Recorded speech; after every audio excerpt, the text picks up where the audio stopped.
warahmatullahi wabarakatuh. Perkenalkan, nama saya Muhammad Fikri Anarta dengan NIM 2020302012 dengan jurusan Teknologi Informasi dengan judul Sistem Informasi dan Layanan Akademik Politeknik Aceh berbasis web.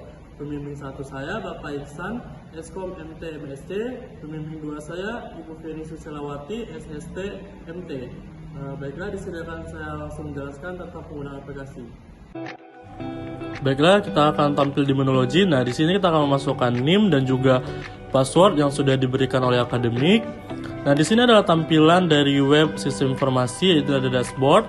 Terus ada tampilan daftar mahasiswa. Nah, di daftar mahasiswa ini akademik bisa menginput nama-nama mahasiswa, tetapi mahasiswa dan dosen hanya bisa melihat nama-nama mahasiswa.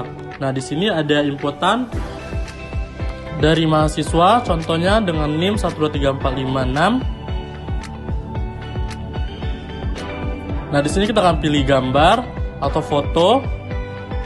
Nah, di sini juga kita akan mengisi nama, jurusan, tempat lahir, jenis kelamin, dan juga tanggal lahir. Nah, selanjutnya di sini ada pemilihan status mahasiswa itu aktif atau mengambil cuti seperti itu.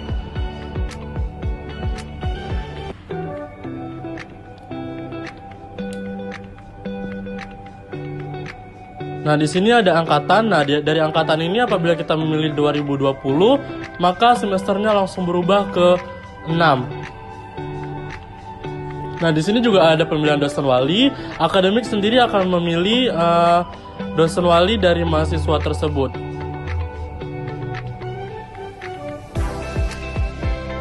Nah, apabila sudah tersimpan, maka mahasiswa dan dosen hanya bisa melihat nama-nama mahasiswa seperti itu.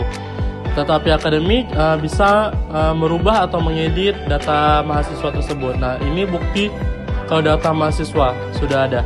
Nah, di dosen wali ini adalah hasil dari pemilihan dari data mahasiswa seperti itu.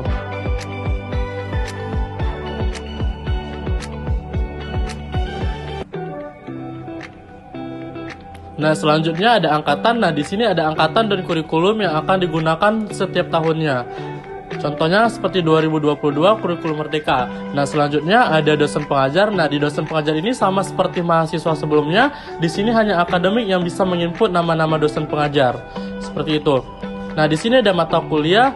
Nantinya akademik akan memasukkan mata kuliah sesuai dengan jurusannya dan juga memilih nama dosen-dosen beserta program studinya masing-masing.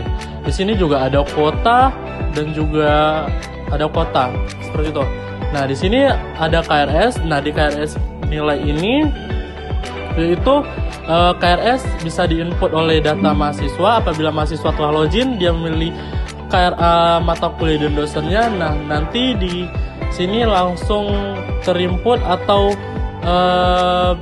bisa disetujui oleh dosen. Nah, di sini ada KHS. Di sini adalah KRS dengan mahasiswa dengan dosen yang sudah mengisi nilai dari mahasiswa tersebut. Nah, di sini mahasiswa bisa melihat KHS-nya masing-masing apabila sudah dinilai oleh dosen pengajar seperti itu. Nah, di sini ada KRS disetujui dan belum disetujui. Nah, di sini sendiri setelah mahasiswa mengisi KRS tadi akan pindah kemari dan ini hanya bisa dirubah oleh dosen pengajar masing-masing seperti itu. Nah, di sini ada pengajuan cuti. Di pengajuan cuti ini bisa diakses oleh mahasiswa dan dosen seperti itu. Nah, di mahasiswa dan dosen itu sendiri bisa menginput nama beserta itu dan bisa disetujui dan tidak. Nah, di sini akademik akan menyetujui atau mentolak pendaftaran cuti atau pengajuan cuti dari mahasiswa dan dosen.